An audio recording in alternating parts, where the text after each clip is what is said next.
राजा फैशनदार हो रुमाल मखमल के चाहिए।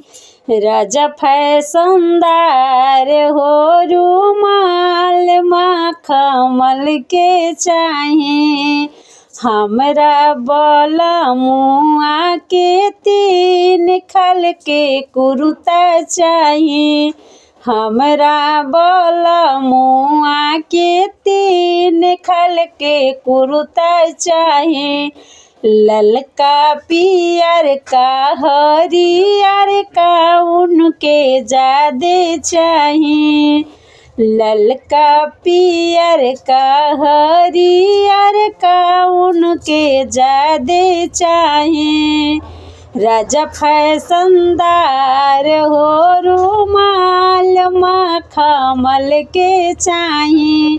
हमरा बलमुआ के 3 खल के खाना चाहिए।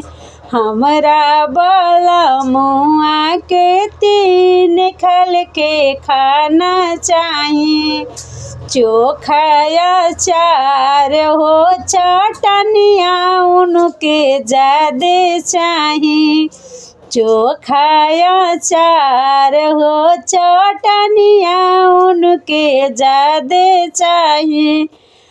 राजा फैशनदार हो रुमाल मखमल के चाहिए। राजा फैशनदार हो रुमाल मखमल के चाहिए।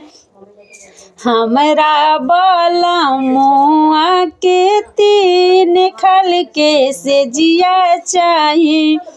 तो सकरा जाई हो ताकियावा उनके ज्यादे चाहिए। तो सकरा जाई हो ताकियावा उनके ज्यादे चाहिए।